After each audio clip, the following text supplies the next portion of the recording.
My name is Jacquelyn, and I'm a graphic designer based in Missoula, Montana.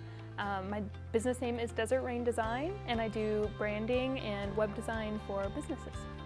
I've always been an artist and loved graphic design. I always wanted to study graphic design, but did fine art and then biology education and did this whole roundabout loop, and then eventually got into graphic design during COVID.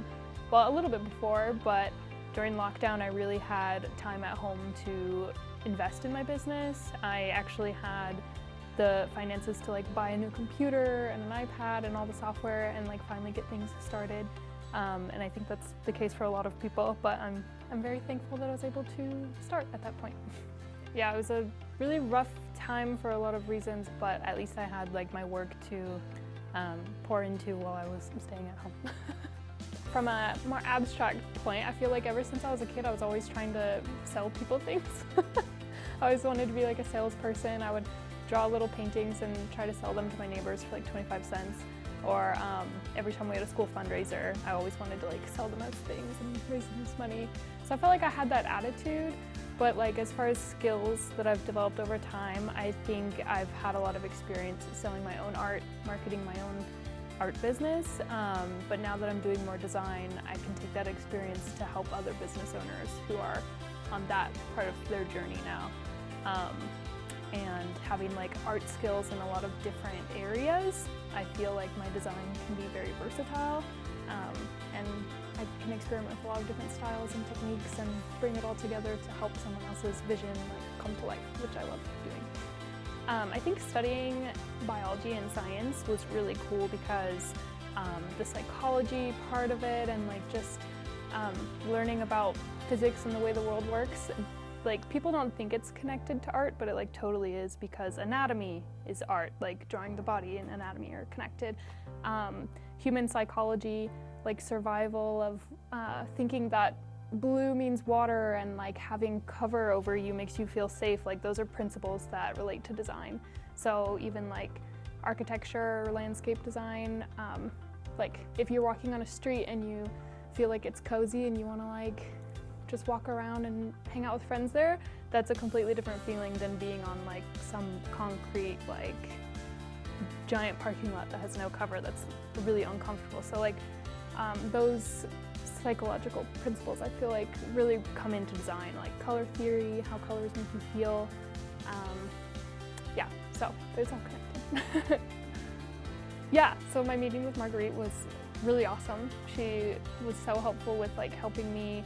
I was talking about my money mindset limitations, because I feel that's something that I've always struggled with. Growing up as an artist and people tell you you're not going to make money or whatever. So yeah, it's definitely a lingering mindset issue that she helped me work through, and really it's so helpful having someone else pretty much just explain to you what you already know that you do, but hearing it from someone else is I don't know why it hits different. It's more validating and yeah, super helpful. Yeah, so I feel like my finance journey started very slow. I didn't grow up learning much about it, or the opposite. It seems like money is something you're not supposed to talk about, So I feel a couple years ago I started learning a little bit about investing from Ellevest, which I love because it's focused on getting women to invest, and that really opened my eyes to all this stuff that I wasn't doing that I feel I probably should have been. And I also listened to a podcast called the 6 Figure Creative podcast that is really helpful with a lot of tips about not only finances, but marketing, finding clients, business offerings. It's really great. I've listened to a lot. I also follow the Brief Collective, which they specifically help designers, and I've invested in their web design course that was super helpful in not only web design technicalities, the technical skills, but in the money mindset stuff and business tools and the community. They have a really great design community. Yeah, so my business, I feel like I've been doing it for about 5 years now, graphic design. And when I started, it was slow, just taking on a couple projects, cold messaging a couple people if I could do design work for them. because I technically got my degree in fine art. I did study graphic design for a couple of those years, but I think I had like an imposter syndrome because of that. I was like, I don't have a graphic design degree, but I was like, I know how to do everything. And so yeah, I got a slow start, and I think I was like afraid to dive fully in, so I always kept like a side job, or I enjoy talking with people, so I kept food service jobs because I just really like them. But I think in hindsight it was like holding me back from becoming profitable. But let's see, maybe in 2022 I started to read more like business growth books and know that I had to raise my prices, and realized like how much I was emotionally like discounting and like wanting to give people lower prices just because I wanted to work with them, and that's definitely a roadblock to becoming profitable. So actually this year is the first year that I've decided to quit all the other side things and go full-time. So I think it's going great. So pricing has always been something super hard for me as an artist. People expect that because you like to do it, that you should just feel lucky to do it for free or for exposure or whatever.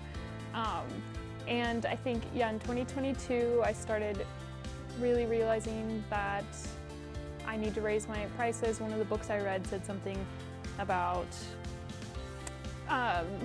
goal setting. It said something about goal setting that I found really mind-blowing, like that I wasn't dreaming big enough. Like I would think, oh, if I charged this much or made this much in a year, like that's pretty good. And then they were like, take your goal and like double it, So I think I took that, and then immediately the next quote I got from someone, I like, or I guess my proposal, I doubled the hourly thing, and they didn't even like blink an eye, So for me, always working in food service and basically just graduating college, like I was like, oh my gosh, like nobody's gonna pay that. And then they were like, oh, this is a great deal, So that really opened my eyes to like the only reason I wasn't making money at the level that like other people are is just because I wasn't asking for it. So I realized that I was like the one holding myself back more than anything. And so yeah, like I've had not that many people say no because of price. And another design person, another well-known designer who is an educator also in the field, said that like if the 3 people in a row say yes, then you need to raise your price. And I'm like, okay, it sounds scary, but if you're supply and demand flooded with requests, and you don't want to get burnt out, so it's like it can be naturally equalizing. When I was first getting started, I felt like charging less worked for me because I had a thing on the side and I was learning, and I wanted to make sure I got people like their money's worth, I guess. But there was a point where that started to be more hurtful than helpful, where I started to think that like the more I charged, the more exactly perfect it had to be, and I was worried that they would like be more judgmental of it the higher the price was, and in reality that's like not true. The people I've found who really don't want to pay anything will nitpick everything. So it actually, counterintuitively, the people who want to pay you what you're worth are a lot more respectful a lot of the time. Yeah, definitely. It is about trust, and I think the commitment to put money into something, like they value like the worth of it. I think for me, community is really important. I'm a social person and I love making friends, and I also think that art exists really well in a community specifically. In Missoula, we're really lucky to have that art community. I'm still really close friends with a lot of people that I went to art school with. And especially now with the Missoula Makers Collective, I think that's like a whole new community that's really great. So I used to work with Bailey a while ago in a bar.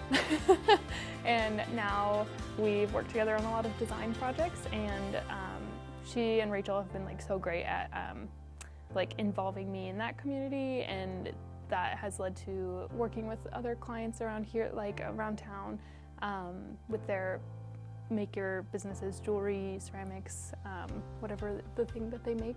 And I just feel really happy to be a part of that. I think we've talked about the finances stuff already, but that definitely has been the biggest roadblock in my business, because I felt like my skills with art and design, like I've been working on those for a long time, but my business skills were definitely not something I learned in school.